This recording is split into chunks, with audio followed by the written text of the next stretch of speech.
Bueno, buen día a todos. Perdón nuevamente por el retraso al horario original. En primer lugar, contarles que, como ya saben, no me hagan ruido al inicio, muchachos. Bueno, sigan, sí, total. Ya saben que no los maté hasta ahora, no los voy a matar, digamos. Bueno, contarles que hoy se publicó el decreto 305/25 en el Boletín Oficial, a través del cual el Gobierno Nacional elimina los derechos de exportación al 88% de los productos industriales, que equivalen a 4.411 productos que ya no pagarán retenciones de entre el 3 y el 4,5% del valor de la mercadería. Cabe destacar que estas retenciones habían sido introducidas el 3 de septiembre de 2018 y fueron renovadas por el siguiente gobierno, el gobierno del profesor Alberto Fernández, en diciembre de 2020. Por supuesto que las retenciones, como todos bien saben, afectaban la competitividad de las empresas argentinas en el exterior, y es paradójico, ¿no?, que quienes decían defender la industria nacional no hayan hecho nada para incentivar su competitividad y participación en el mercado internacional. Bueno, de hecho lo rechazaban. Siguiendo con las noticias económicas, contarles que hace unos días se descubrió el distrito Vicuña, en la provincia de San Juan, en el distrito Vicuña, perdón, en la provincia de San Juan, una de las reservas más grandes del mundo de cobre, oro y plata, con una producción estimada de 13 millones de toneladas de cobre. Se trata de uno de los 10 mayores yacimientos de ese mineral a nivel global, y además se calcula que va a poder producir unas 32 millones de onzas de oro y unas 659 millones de onzas de plata. Por supuesto, esta inversión, realizada por las empresas Lundin Mining y BHP, se llevó a cabo en el marco del RIGI, del régimen de incentivo para grandes inversiones, una medida que impulsa la iniciativa privada, de la que ya hemos hablado mucho, y que facilita las inversiones de empresas de todo el mundo en nuestra querida Argentina. Cabe destacar que la reserva de minerales está a solo 1 kilómetro de la frontera con Chile. Si no hubiera sido por la heroica gesta de Julio Argentino Roca en la campaña del desierto, es probable que hoy todos esos recursos hubiesen estado del lado chileno.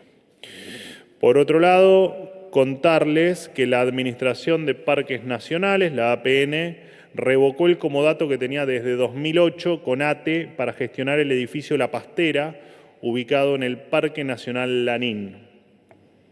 Lejos de cumplir con su objetivo, que era reabrir este espacio cultural declarado como bien histórico, ATE había convertido ese inmueble en un museo del Che Guevara. Entre sus actividades más destacadas se encontraban la presentación del libro Mundo Che en La Habana y la visita de estudiantes universitarios a sus instalaciones. Por este motivo, la Administración de Parques Nacionales suspendió este contrato, que implicaba una ilegalidad y la utilización de recursos del Estado para recrear la vida de este terrorista con material multimedia. Defender los recursos de todos los argentinos es un principio inquebrantable del gobierno del presidente Milei. Lo digo o lo decimos cada vez que tomamos este tipo de medidas entre tanto delirio, ¿no? En este mismo sentido, confirmarles que va a dejar de existir el Instituto Nacional Juan Domingo Perón de Estudios e Investigaciones Históricas, Sociales y Políticas, y además la Comisión Permanente Nacional de Homenaje al Teniente General Juan Domingo Perón. Cabe destacar que la investigación histórica sobre el expresidente Perón ya se lleva adelante a través de universidades, centros académicos, fundaciones e instituciones especializadas que garantizan un estudio académico libre de condicionamientos estatales. El financiamiento del Instituto y de la Comisión, además de, por supuesto, sus empleados ociosos, que representaban una carga presupuestaria evitable o innecesaria, que no aportaba ningún valor diferencial que justifique su continuidad. La enseñanza y difusión de la historia nacional ya se encuentran plenamente garantizados por el sistema educativo y por supuesto, todas las instituciones existentes. Por otro lado, destacar que por decisión del Ministerio de Salud La sola posesión de una matrícula nacional será requisito suficiente para que los profesionales de la salud que se desempeñen en organismos o instituciones del Estado Nacional puedan efectivamente trabajar en esos ámbitos. Esta medida tiene el objetivo de eliminar la necesidad de trámites adicionales, como por ejemplo matrículas provinciales, que a su vez retienen un porcentaje de los saberes de los propios profesionales. Para que se entienda esto último, los colegios provinciales son los que tienen la potestad de habilitar la matrícula y con eso dar el aval de trabajar en la jurisdicción. Por ejemplo, un médico de 33 años en provincia de Buenos Aires tiene que pagar el registro de la matrícula, un aporte mensual de 26.500 pesos al colegio y otro aporte de 190.000 pesos a la Caja de Previsión y Seguro Médico. En el caso de los residentes, podrían optar por realizar el aporte en escala reducida de su beca, abonando un 50% del aporte a la caja. Sin embargo, este dinero que va a estos 26.500 pesos, 26.500 pesos que van a los colegios, era un tema que no se modificaba. Con la implementación de esta medida, este residente podría cobrar de bolsillo entre un 7 y un 15% más, dependiendo de su edad, otra medida a favor de los profesionales de la salud y en contra de las cajas que benefician a unos pocos. Por último, destacar que hoy finalmente podría lograrse la sanción del proyecto de ficha limpia en el Senado, proyecto enviado por el presidente Milei, como recordarán ustedes, en el periodo de sesiones extraordinarias, el cual impedirá presentarse en las elecciones personas condenadas en primera y segunda instancia por delitos de corrupción en la función pública. Cabe destacar que el gobierno del presidente Milei, además de ficha limpia, logró aprobar el proyecto de boleta única y la suspensión de las PASO, lo que significa un ahorro, como ya lo hemos contado en otras oportunidades, de cerca de 200 millones de dólares. Esto representa un avance sin precedente para la calidad democrática del país. A pesar de las acusaciones infundadas que se le ha hecho a esta administración, está a la vista de todos que no ha habido en la Argentina un gobierno más republicano que el del presidente Javier Milei. Por último, ahora sí, y me voy a ustedes, felicitar a Franco Colapinto por su inminente debut en la temporada 2025 de Fórmula 1 para la escudería Alpine. Por supuesto, felicitar también a todas y cada una de las empresas privadas que hicieron posible su regreso a esta categoría. Muchas gracias, los escucho. ¿Qué tal? Buenos días, ¿cómo estás, Manuel? Para Concepto, Juan Pablo Peralta, El Litoral y la multiplataforma Fénix. Quería ir al tema precios, que es algo que, bueno, obviamente genera siempre ruidos.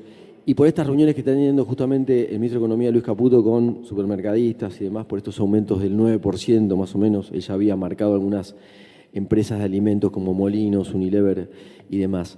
¿Qué análisis hacen ustedes? Porque si hay un dólar a la baja, que era lo que se decía, es que midieron un dólar más alto, y ahora después tienen que retrotraer esos precios, pero no lo hicieron. De hecho, si vas a un supermercado, pan, leche y aceite, más de 10.000 pesos. Y también la baja de inflación generalizada, ¿no? Con esos datos. ¿Qué análisis hacen ustedes? ¿Es una especulación que continúa per se o porque están los precios, por ejemplo, corajudos, como se nombran algunos supermercados que han salido con eso? Pero bueno, no es un esquema que asegure que uno los pueda encontrar generalmente, ¿no? Bueno, obviamente es para una respuesta larga, voy a tratar de ser lo más sintético posible y probablemente alguna cuestión me queda fuera de la respuesta, te adelanto mis disculpas. En principio, el presidente ya ha definido lo que ocurre cuando vos lo definiste como especulación. Digo, alguien considera que el precio de su producto debe estar más alto, tanto su derecho y con toda su libertad de efectivamente fijar un precio más alto. Luego, el presidente lo explicó de una manera muy explícita en un programa de streaming, si mal no recuerdo, explicó el principio de imputación de Menger, donde básicamente el precio en algún sentido es lo que el consumidor está dispuesto a pagar. Por lo tanto, y no una cuestión de costos más margen esperado. Esto, ¿por qué te lo aclaro? Porque en definitiva los aumentos que pudo haber que estén relacionados con la apertura del cepo, que es en definitiva la pregunta que vos estás haciendo, los que estén infundados o volverán el precio para atrás o se les pudrirá el producto o se fundirán, si es el único producto que venden. Así que es una cuestión de ver la película completa. Por supuesto que en los próximos meses iremos viendo si efectivamente eso fue como te estoy diciendo o no. Nosotros explicamos muy en claro qué es, y de hecho ustedes saben muy bien que el presidente es un amante de la economía, por lo tanto muchos de estos temas los explica incluso él de forma personal. El levantamiento del cepo, en virtud de los fundamentos que rigen al programa económico, no debía impactar de ninguna manera en la inflación, ni en una suba disparatada del tipo de cambio como algunos proyectaban. Mismo algunos proyectaron índices de inflación futuros delirantes también, que bueno, esperaremos los índices de inflación para por supuesto exponer los delirios de algunos cálculos que hicieron bizarros. He visto índices de inflación, yo he visto índices de inflación proyectados de 2 dígitos para un solo mes. También entendemos que Argentina tiene un historial de muchas cosas, pero de 2 cosas que son muy relevantes en estas cuestiones. Una es la mentira permanente de la política hacia la gente. Entonces entendemos que cuesta creer cuando explicamos algunos de los fundamentos que tenemos. En este caso, con el levantamiento del cepo, nosotros dijimos, miren señores, que en lo que nosotros venimos trabajando es en los 3 o 4 ejes que hacen que el levantamiento del cepo no sea un tema traumático, donde vos tenés controlada la cuestión monetaria, tenés controlada la cuestión fiscal, estás saneando el Banco Central. Miren que no hay ninguna razón para que pase lo que ustedes están diciendo, ustedes, no te incluyo por supuesto, de que el dólar se va a disparar o los precios van a volar por los aires. Nosotros no hacemos otra cosa que contar el camino que estamos llevando adelante. Quien quiera creer que crea y quien no, que se choque contra la realidad. Por lo tanto, nosotros sabíamos que el levantamiento del cepo no implicaba ningún riesgo en materia de precios y que tanto en cuanto vos no confíes en nosotros y en tu comercio aumentes los precios un 20, un 30, un 50%, no importa, lo que a vos se te ocurra por el riesgo a que nosotros te estemos mintiendo, bueno, habrás perdido y tendrás que retrotraer los precios y habrás perdido las ventas de ese periodo. Pero es algo que mucha futurología no puede hacer. De todas maneras, parte de las reuniones de Toto Caputo, el ministro de Economía, con los diferentes sectores, como pueden ser los supermercados, fue precisamente para agradecerles la sensatez que tuvieron de cuando recibían precios con listas de precios con aumentos, rechazarlas, porque cualquiera que hoy entiende del programa económico sabe que primero que los fundamentos para la exterminación de la inflación son los correctos y que la inflación tiene, no sé si fecha de función ya exacta, pero sí tiempo de función, que ya lo anticipó el presidente, sino que además, al no mover la cantidad de dinero, al no haber emisión monetaria y al no tener ninguna canilla que emita dinero, eso implica que si de un lado tenés pesos y del otro lado tenés dólares, indefectiblemente, si tu cantidad de pesos no se mueve, el tipo de cambio va a estar dado por la cantidad de dólares por el movimiento de la cantidad de dólares de la economía, para hacértelo bien simple, por supuesto, lo que implica que no hay ninguna razón para que el dólar se dispare. Y en virtud de algunos indicadores que implican que los dólares, o que cada vez va a haber más dólares en la economía, bueno, entendíamos lo que explicó el presidente, que la banda de los 1000, la banda de abajo, como le llaman algunos, que dicha banda, les recuerdo, se va a ir expandiendo al 1%, a un ritmo del 1% mensual en las 2 puntas. Esto va a implicar indefectiblemente que la banda que busque el tipo de cambio sea la banda inferior, pero porque tiene un un sustento técnico, no porque se nos ocurra o porque hagamos futurología, porque sabemos lo que estamos haciendo, simplemente por eso. Así que no, a todo lo que me preguntás, no, de ninguna manera. Esto no va a tener ningún impacto en la inflación. Lo que me estás contando son lo que efectivamente todos leímos y todos vimos en el primer día o los primeros días, que después, por supuesto, no tuvo cabida en la validación del consumidor. Perdón lo extenso. Buen miércoles, vocero. Gracias. Julián Alves de Infobae. Te hago dos preguntas. La primera es acerca de la reforma migratoria que se había anunciado, al menos off the record, de parte de alguna fuente de gobierno, que se preveía para que salga por estas semanas. Si se prevé que salga por estos días, como tal vez comenzó a trascender en los últimos días, y se prevé una salida más cercana. Y después la otra es sobre los salarios de los altos mandos de la administración pública, que están congelados por decisión del presidente.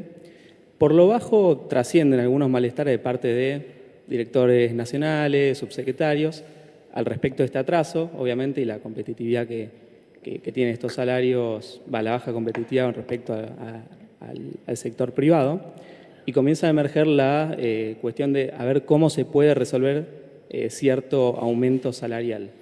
¿El gobierno está planeando alguna medida en particular? Por ejemplo, hoy mencionaste en una entrevista más temprano que estaría bueno proponer alguna medida que vaya, que los salarios estén atados a un indicador, por ejemplo, el crecimiento de la economía. ¿El gobierno está pensando alguna actualización en ese sentido? Y eso nomás. Gracias. Bueno, cuando el presidente determina que alguna cuestión, en este caso el tema del congelamiento de los salarios de los funcionarios de alto rango, no se discute nada en paralelo. Se acata la decisión del presidente y en virtud de que si el presidente en algún momento cambia de opinión, trabajaremos en esa alternativa. La entrevista en la que vos me escuchaste, estábamos hablando de diferentes salarios, por ejemplo, creo que estábamos hablando, la Colo estaba ahí, estábamos hablando de los legisladores de la ciudad y de lo que cobraban, creo que los senadores nacionales. Estábamos hablando un poco del conjunto de los salarios públicos.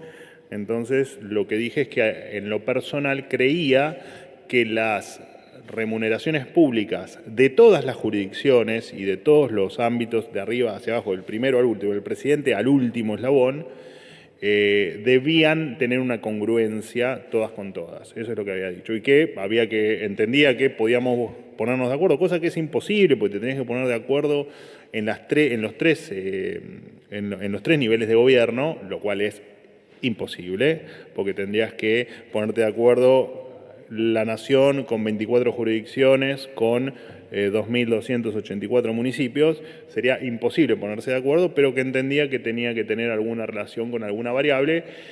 La de crecimiento me parecía una variable razonable, pero fue solamente una charla de café y no refiriéndome a los salarios del Estado, de los altos rangos del Estado Nacional, donde cuando el presidente determina que los salarios están congelados, hasta nuevo aviso, nadie trabaja en ninguna alternativa, porque efectivamente no es la decisión del presidente. Cuando el presidente define otra cosa, trabajaremos rápidamente en ello.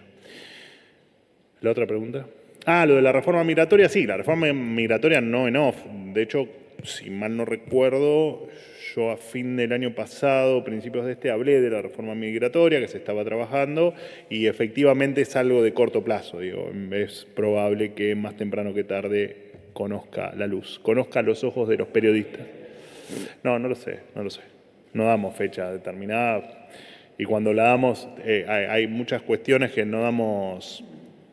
Yo a veces he cometido el error de dar una fecha con respecto a mi propia secretaría, con respecto a la resolución que los involucra a todos ustedes y que después había cuestiones técnicas que había que solucionar o corregir o modificar y no se cumplió con los plazos. Entonces, nunca te voy a decir si va a ser la semana que viene. Cuando esté lo diremos, digamos. Perdón. ¿Qué tal, Manuel? Buen día. Silvia Mercado de Radio Con Vos. ¿Qué? Radio Con Vos. Sí, conmigo Sí, me también invitaste. Con vos, también sí, con vos. Tengo que ir un día ahí. Sí, ¿En serio? esperamos.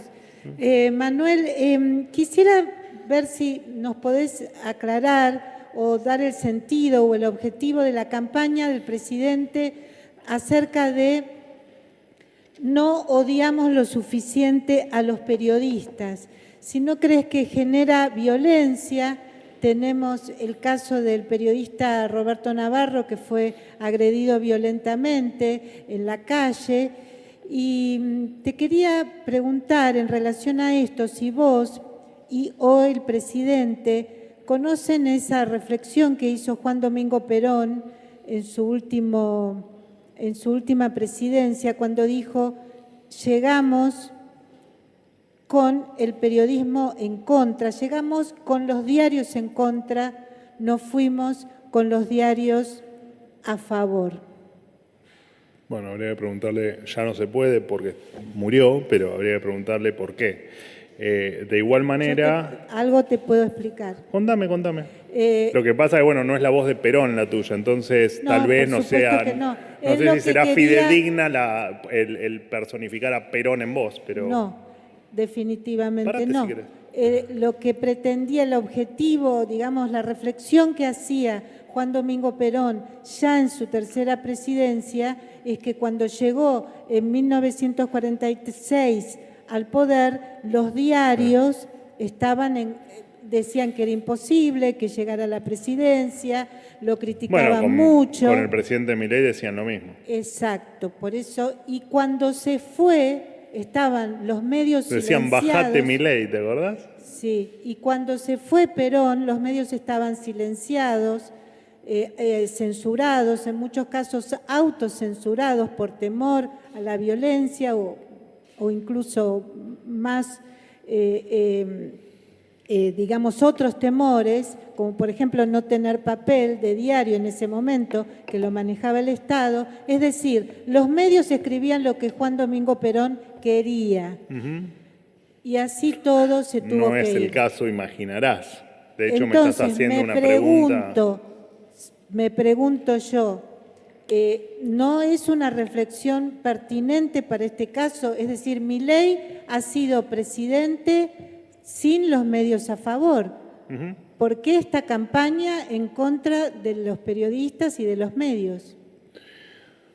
Bueno, no sé si hay alguna relación en esta afirmación correcta que haces de que Milei llegó a la presidencia con los medios en contra o con los medios que lo escondían, digamos, o no lo mostraban. Que eso todos ustedes como periodistas lo sabían que ocurría. Nadie lo decía, pero porque es parte evidentemente de las cosas que algunos no gozan de la libertad de decir, pero yo trabajando en los medios lo sufría y lo convivía con la sugerencia de que al futuro presidente no había que entrevistarlo. A nosotros, a pesar de lo que dicen muchos, nosotros, y yo en lo personal, y lo dije acá el 11 de diciembre de 2023, lo valoramos enormemente en tanto y en cuanto ese periodismo sea periodismo real. ¿Qué significa? Que no sea periodismo que hace periodismo de las mentiras. Yo siempre, de hecho hoy lo hice a la mañana en el streaming, y no es por ninguna cuestión particular, sino simplemente porque fue el último episodio que viví yo, insistían incansablemente en que me iba a ausentar del debate porque no estaba a la altura de un debate con el resto de los candidatos, por supuesto nombrando a los principales o a los que uno considera principales. Increíblemente hicieron un programa en base a eso, pero jamás me preguntaron a mí qué era lo que iba a hacer, cuando todo el mundo sabía que yo al debate iba a ir, porque de hecho es un ámbito donde yo me siento cómodo, pero además porque lo indica la ley. Así que, y cuando le empezás a preguntar a los periodistas, de hecho podemos hacer el ejercicio. Para vos, Carlos Pagni mintió diciendo que yo no iba al debate, me vas a decir probablemente que se equivocó. No diría que se equivocó, tenía una información errada que cuando yo lo estaba escuchando, porque yo lo estaba escuchando a Carlos Pagni en vivo, digo, no habló con Manuel Pensé, no habló con Manuel Adorni, porque vos en ¿Y un por off qué que no habló tuvimos, conmigo?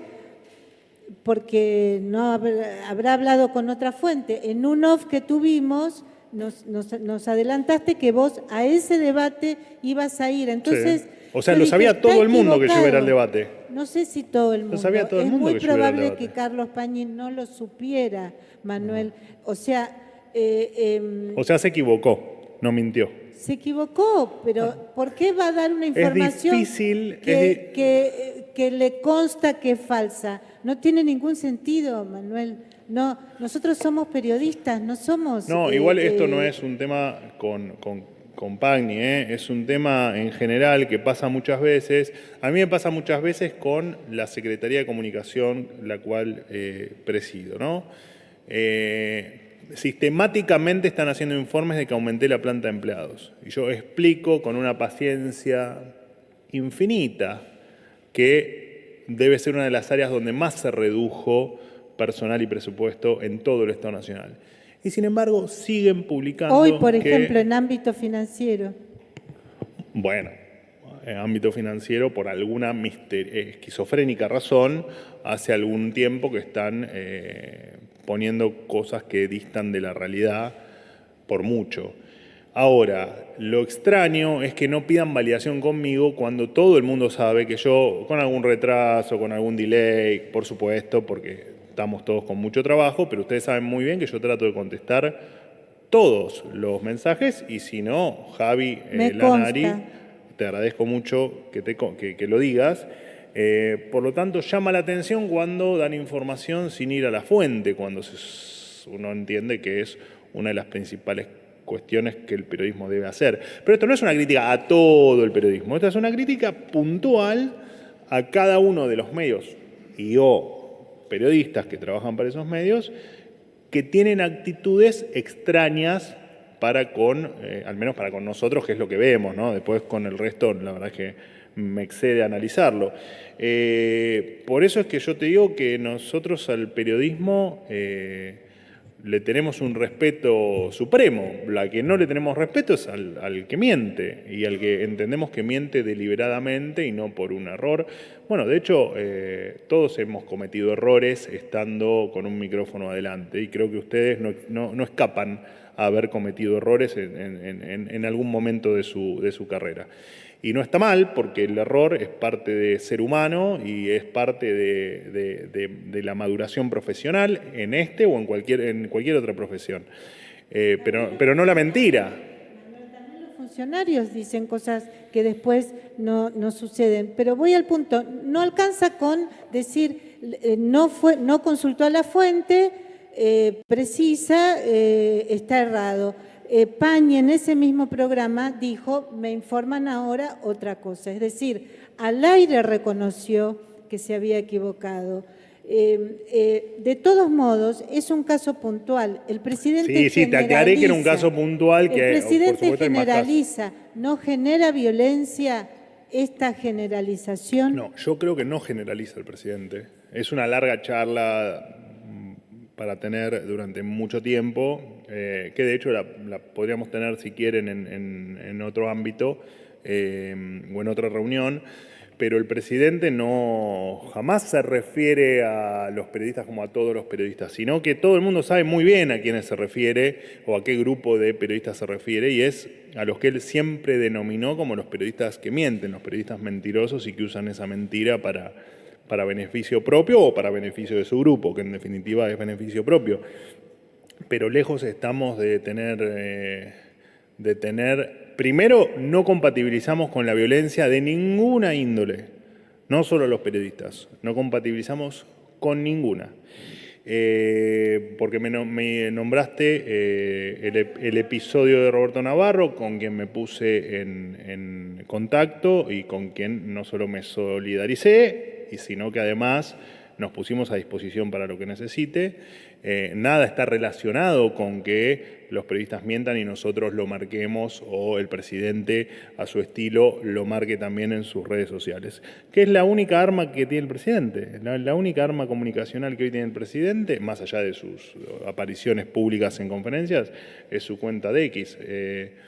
Así que no hay mucho más que eso. Al periodista o al periodismo lo seguiremos respetando como tal, ni hablar en mi rol hasta al menos el 9 de diciembre. Después lo seguiré respetando, pero desde otro lugar, ¿no?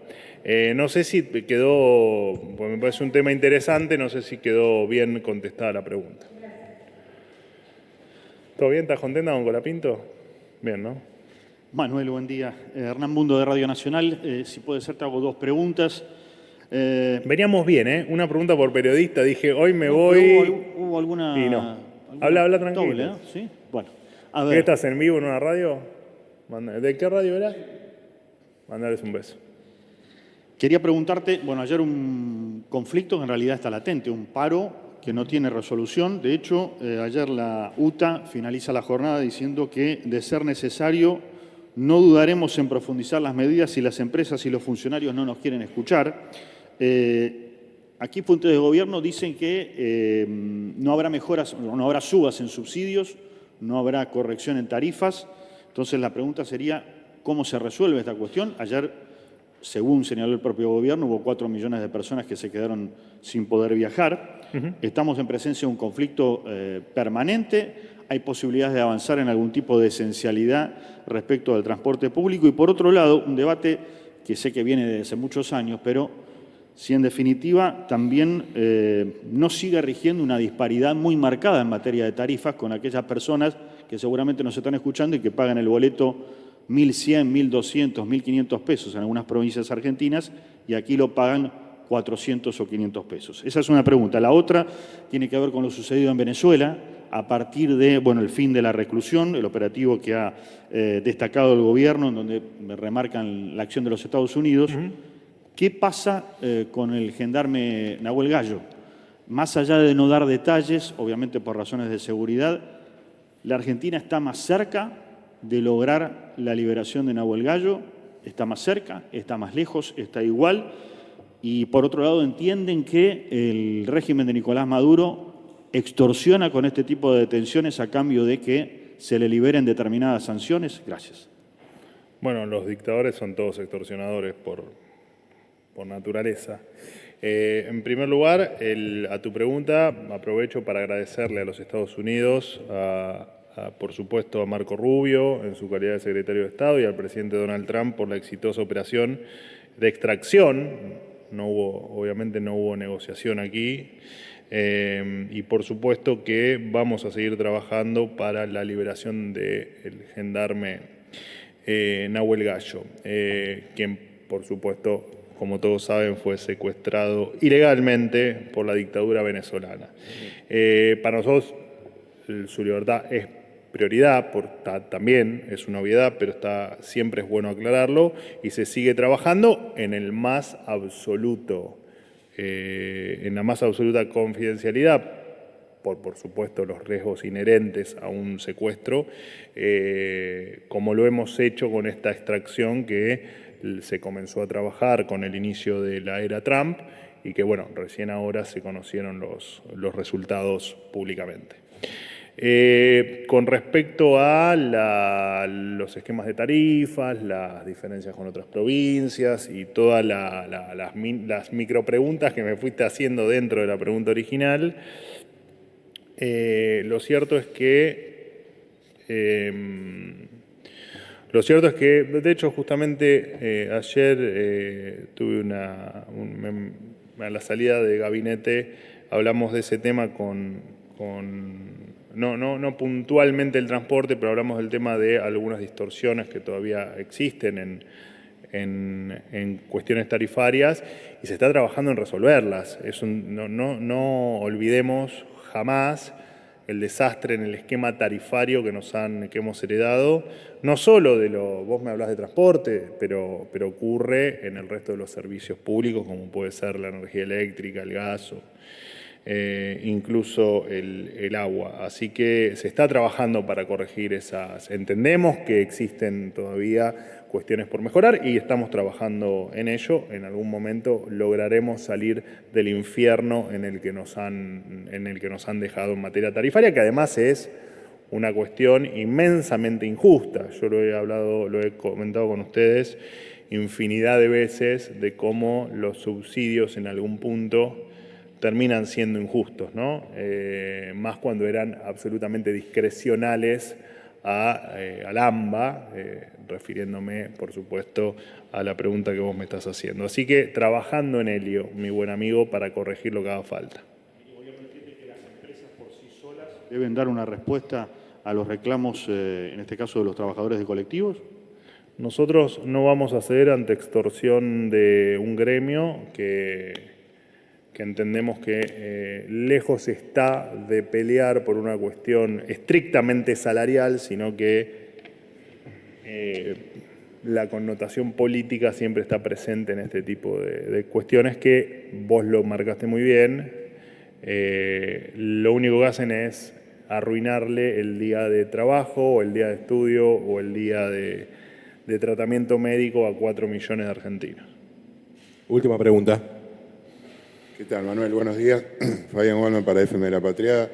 En primer lugar, quería consultarte, si me permitís, por qué se supo que el gobierno decidió intervenir en la paritaria de los trabajadores de comercio. Entiendo que la posición siempre ha sido que haya arreglo entre las partes, había acuerdo y, sin embargo, pareciera que desde la cartera correspondiente no están avalando ese acuerdo. Consultarte también acerca del proyecto que planteó el ministro Luis Caputo, la validación de capitales independientemente del origen, si eso no pone en riesgo el acuerdo con el Gafi y la posibilidad de que Argentina entre en la zona gris.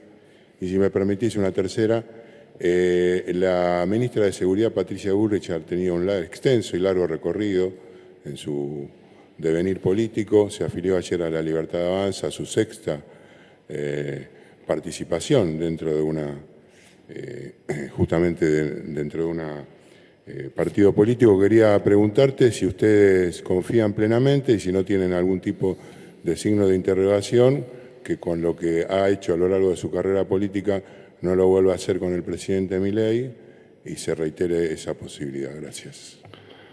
Bueno, vamos por partes y arranco por la última parte. Más allá de cuestiones partidarias, que no es obviamente el ámbito para debatirlas, pero sí voy a responder la parte que no es partidaria o que en tal caso interviene o atañe al gobierno nacional. En principio arranco por el final de la historia, que es lo de ayer de Patricia, que es a lo que hace referencia, y la verdad es que nunca la vi tan feliz. Nunca la vi tan feliz en toda mi vida, y cuando, ahora sí me empiezo a ir para atrás, la ves tan feliz porque, en definitiva, ella, como ministra de Seguridad Nacional, logró hacer lo que nunca la dejaron o nunca pudo, nunca quien tenía que autorizarla a implementar acciones o implementar determinadas gestiones se lo permitían. Esto lo cuenta ella, digo, no estoy agregando nada, pero evidentemente ella hace algo más, un año y medio, que siente que este finalmente es el espacio donde, de la mano por supuesto del presidente Milei, puede ejecutar, puede llevar adelante o se siente validada en sus ideas liberales y en su accionar en virtud de esas ideas laborales, liberales. Así que, y creo, y esto ya me corro un poco de la respuesta formal y te lo digo a título personal, no hay nada más placentero que encontrar un espacio donde te dejan hacer lo que pensás y lo que querés y lo que deseás y lo que te hace feliz. Y creo que es el punto donde está hoy Patricia Bullrich. Es una persona feliz porque hace un año y medio que el presidente Milei la puso en valor, que el presidente Milei la empuja para que haga todo lo que considera que es correcto para que la Argentina esté mejor. Por supuesto que está además decirte acompañada por los resultados. Entonces, no tiene sentido el final de tu pregunta en términos de que la doctora Bullrich efectivamente está donde tiene que estar. ¿Vos pensás que la historia no se va a repetir? no sé cuál es la historia. Mientras que ella se sienta que está en un espacio como es en este caso el gobierno nacional, representado por el presidente Milei, con la Libertad Avanza como plafón partidario, no, porque es una persona no solo con grandes ideas, sino con liberalismo en sangre. Y el liberalismo en sangre, Todo lo anterior acá hay espacio. todo lo anterior no lo tenía. Pero porque vos haces un análisis partidario, yo te estoy haciendo un análisis de ideas, te estoy comentando ideas, y las ideas nunca han cambiado. Lo que ha cambiado, en tal caso, es el plafón partidario que te permite hacer tal o cual cosa, que pasa también en otras profesiones. Digo, te puede pasar a vos y en la patriada no te dejan hacer cosas que vos querés hacer, tirás a buscar otro destino y no por eso tengo que cuestionarte lo que hiciste en FM La Patriada, porque digo, estaba dentro de lo que te permitían hacer, lo que a vos te gustaba. Y de hecho te voy a hacer una aclaración. Viste que yo los chusmeo a ustedes y los voy siguiendo. Por ahí no los sigo. No te sigo, pero te No leo. los sigo en el Twitter, pero a veces los leo porque me interesa saber, obviamente, cuál es el clima de la sala y qué es lo que están pensando. No puedo ser vocero de Honorem. Perfecto. Bueno, vale la aclaración entonces. Porque lo pregunto. Bueno, porque ayer lo charlábamos con un funcionario aquí. No, podría hacerlo. Estamos hablando de que sea funcionario, vocero y legislador al Podría mismo tiempo. hacerlo si el otro cargo en el que estoy está dentro del mismo ámbito. Como no es el caso, efectivamente no hay chances de hacerlo. Eso no es una Perfecto, posibilidad. vale la aclaración porque era una duda que Por eso, justamente la planteé. como lo hiciste a todo, como lo hiciste a tono de pregunta, si no te hubiese dicho te equivocaste. Como lo hiciste a tono de pregunta, aprovecho para contestártelo porque me parece que despejamos cualquier tipo de duda. Ya lo había aclarado yo, pero es bueno ante la más mínima duda volverlo a aclarar. Teníamos después, te reitero, así volvemos, por ahí te olvidaste, el tema del GAFI y el ingreso de capitales Sí. y la intervención en la paritaria de los comerciantes, del Bien, sindicato de el comercio. tema de con respecto al tema intermedio que me planteaste, que es el tema vos